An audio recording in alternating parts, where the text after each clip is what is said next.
Good afternoon, everyone. We're taking today off. We practiced yesterday just to get the same formula that we had going into our last into the first round, trying to keep these young men fresh and our coaches fresh. And I wouldn't say the coaches are taking any time off, but it's good for us right now to get some rehab in today, watch a tiny bit of film, and then go in and get ready for this game. I see Kansas as being obviously one of the biggest challenges we've had all year. Veteran team, interesting mix of 4 seniors and 3 freshmen playing most of those minutes. And you don't see that a great deal. You don't see 4 seniors much anymore. And I think it's why they were able to win the Big 12 championship, win the tournament, and why they're #1 seed. So we have a challenge in front of us. We've had a lot of challenges this year, and hopefully we can come out on the right end of this one. Remember to use the mics and be careful for television handling it. John, with Kansas defensively, obviously is probably their strength, but is it more than just with the inside? I mean, what really makes them, I guess, such a tough defensive team? You know, they're 6'4", 6'6", 6'5" on the perimeter, point guard being 6'4". When Tharp comes in, they're a little bit smaller, and then Withey, obviously, that's a big part of defensive field goal percentage being so good. The block shot is still a missed shot. And so, but Withey anchors it to getting to the basket. But the other guys, when you play for Bill Self, you learn to really play defense. And if you've been doing it for 4 years, you're usually very good at it. So I'm sure they have situations with their freshmen that are playing really well, but with their freshmen where Johnson, Rutherford are telling people where to go. And so that's really been helpful for them. But they're a team. Withey gets the block shots. They're a great team defensively, and every one of Bill's teams always has been that way. Ron?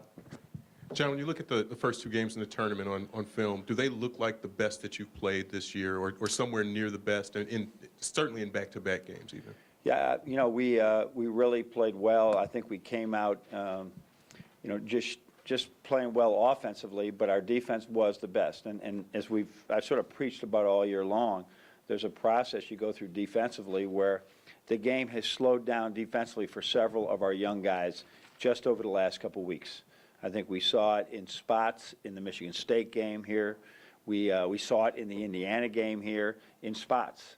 And then every day is just another step forward, and we sort of put it all together defensively in those 2 games. And that creates our offense right now. We went into this season and say, here's one thing we do know, that it's going to take a while for our guys, if we're going to go young, to learn both offense and defense. So let's really work at our defense, because our fast break can be part of our offense.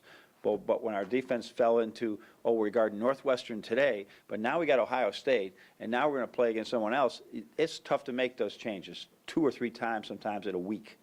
So as we fell into that, it was difficult, and that sort of stagnated our offense as well. Chris? You see anything fundamentally with Nick's jump shot that you can work on, and how's he been doing in practice? No, he's fine. I mean, people are coming out and guarding him, and he'll fine. He makes shots in practice all the time, and this is he could be a guy that could go in and make 7 in a row in this next round. So no, nothing. Right here. Walter? John, the challenge of handling Withey, do you feel better about it now with the way McGarry has played, and even still a young guy, a freshman, yeah, concerned at all about McGarry's emotions going up against a veteran like that? Well, the biggest thing that has plagued any of our big men for the 3 or 4 years that I've been, that we've had this round of big men for really for all 6 years, is foul trouble. And Mitch has learned a great deal about that. I think the 8 minutes at Indiana was a bit of a serious wake-up call to say, I cannot, playing hard does not always mean playing smart. And he had one of those fouls in the South Dakota State game that put him in the one-on-one a little bit earlier, and he's learning about this not only hurts my playing time, it hurts my team. Now, guarding Withey, who is one of the best big men in the country, is a whole new challenge. But he's learned how to use that big body, he's 256 pounds right now, which is probably the lightest he's been all year. He's learning how to use the 256 pounds and his feet, which are huge.